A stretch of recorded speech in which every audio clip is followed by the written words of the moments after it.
Você tem noção exata do que você tem que entender para poder prever a sua sobrevivência no futuro? Você já parou para pensar nisso?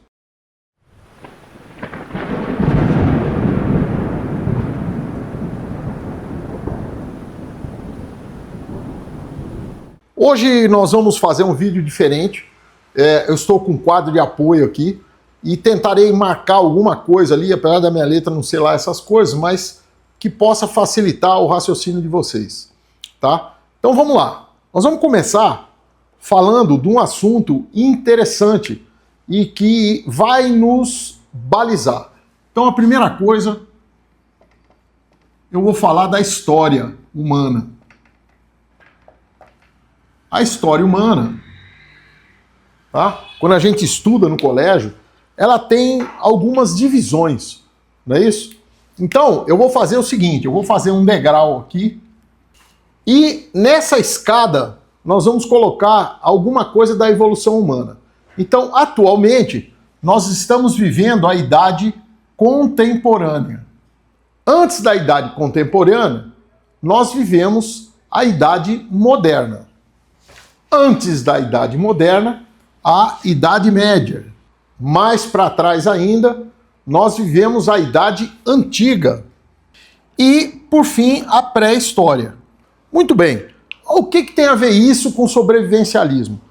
Tem a ver que cada momento desse da história, nós tivemos um degrau cultural, vamos dizer assim, e meios à nossa disposição que nos propiciaram subir para o degrau de cima e sobreviver naquele degrau onde nós estávamos, certo? Eu lembro ainda que a idade contemporânea, que é a idade que nós estamos vivendo atualmente, se eu tivesse que dividi-la de forma didática, eu colocaria aqui o início dela aqui com a Revolução Francesa, mas aqui eu teria a Revolução Industrial e depois a Revolução da Informação, que é o que nós estamos vivendo hoje em dia. Muito bem. Toda essa teoria, isso aqui, agora nós vamos tentar transformar numa prática, tá? Explicando para vocês o que interessa isso para o sobrevivente. Então vamos lá, vamos colocar agora coisas práticas aqui. Hoje eu estou na idade da informação, eu vou descer os degraus agora. Eu estou na idade da informação. O que acontece conosco quando, por algum motivo, nós ficamos sem internet? Por algum motivo, nós ficamos sem telefone celular? Tem gente que entra em pânico, né? Meu Deus, meu celular foi roubado. Toda a minha vida estava no celular. Quem ainda não ouviu isso? Meu celular quebrou. E agora o que eu faço? Como se não existisse mais o papel e o lápis. É lógico que nós estamos vivendo num mundo em que isso é o dia a dia. Agora vamos um pouquinho mais atrás na nossa idade contemporânea e vamos ver a Revolução Industrial. Uma das indústrias que prosperou bastante durante a Revolução Industrial, e ela é bem estudada, é dada como exemplo, foi a indústria têxtil. Até então, os panos eram produzidos de forma artesanal e hoje de forma industrial. Eu tive a oportunidade de visitar uma grande tecelagem e eu fiquei impressionado do que se fazia ali. É uma coisa assim, e uma tecelagem de nível médio, não é nem das maiores, né?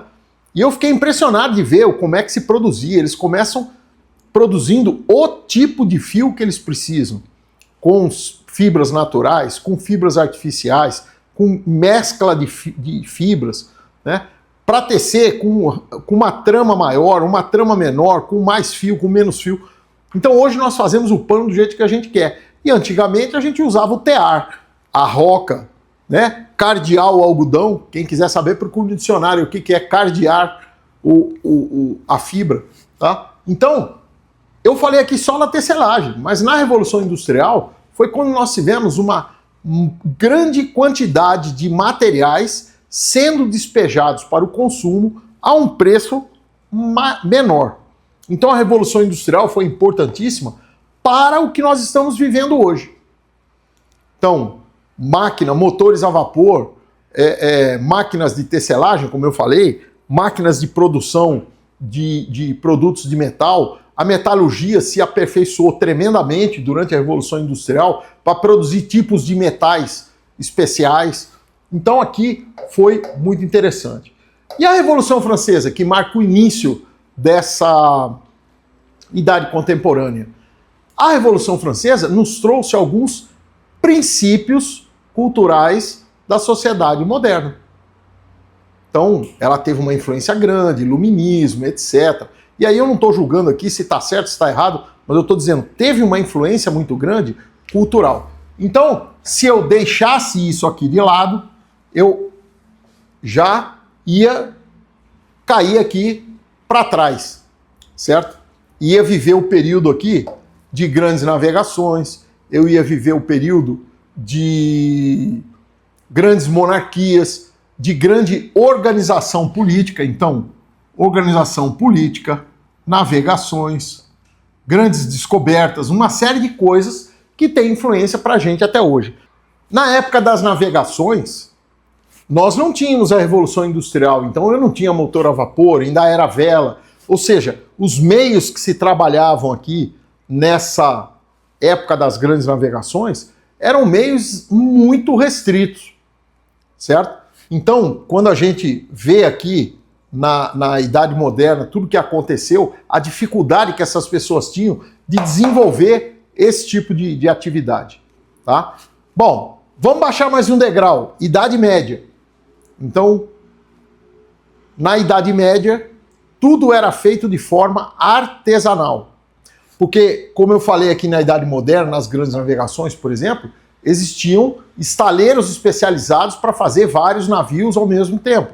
E navios padronizados, ou seja, linha de produção, linha de montagem, linha industrial. Ainda sem o maquinário da Revolução Industrial, mas já existia a ideia. Aqui na Idade Média não, era tudo artesanal. Então, se eu queria uma bolsa, eu ia abater o animal, eu ia cuidar do couro, depois eu ia separar a melhor parte do couro para fazer a bolsa, eu ia cortar, eu ia costurar para chegar naquele material que eu queria, tá? E tudo feito de forma artesanal. Mesma coisa a metalurgia, mesma coisa a tecelagem, mesma coisa o estoque de alimentos. Então tudo na Idade Média era bem mais complicado e feito de forma artesanal. E vamos um pouco mais atrás, Idade Antiga. Além das coisas serem feitas de forma artesanal, aqui eu ainda tinha o problema da falta de conhecimento em algumas áreas muito importantes. Assim como na Idade Média, além das coisas serem artesanais, o grande problema aqui, pela concentração de pessoas, era a falta de conhecimento na área de saúde. Aqui na Idade Antiga, a falta de conhecimento era em tudo. E aí começa a se misturar religião com ciência, que ainda não era nem uma matéria regulada, ou não havia uma organização da ciência, isso foi aparecer muito depois. Então, na Idade Antiga, nós também passamos por grandes problemas.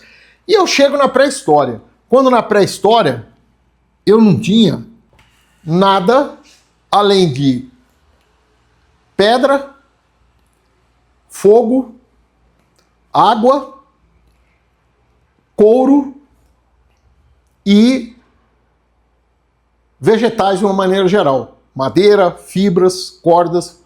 Então, na pré-história, eu tive que desenvolver, tá, essa capacidade de artesanato. Mas, ao longo de toda a história humana, existe uma coisa que se destacou, que é a cooperação. O trabalho em grupo, o trabalho em equipe, foi que nos levou a subir esse degrau de forma organizada. Eu vou encerrar aqui hoje, porque nós estaremos preparando para esse ano, toda sexta-feira, nós vamos fazer uma live. E isso aqui vai ser um assunto mais aprofundado durante a live, tá? E eu conto com a participação de vocês para fazerem perguntas, tá, a respeito desse assunto. Então, pensem nisso, porque nós estamos aqui hoje e por algum motivo, por uma catástrofe, por uma convulsão social, por uma guerra, por qualquer coisa, nós podemos começar a descer esses degraus. E aí eu quero saber, você saberia montar a sua própria roupa? Fazer a sua própria roupa? Você saberia acender o seu fogo sem isqueiro, sem fósforo, sem nada? Ou seja, você começa a ver que tem conhecimentos de sobrevivência aqui que justificam eu estudar história para ser um sobrevivencialista. Finalizando, nós lançamos agora o nosso segundo livro, Conservação de Alimentos, e ele é um livro técnico que vai ter algumas receitas, algumas condutas, algumas ideias que vão colocar você em condições de preparar o seu suprimento de alimentos na sua casa. Lembre-se, a alimentação da sua família pode ser a sobrevivência da sua história. Prepare-se e sobreviva.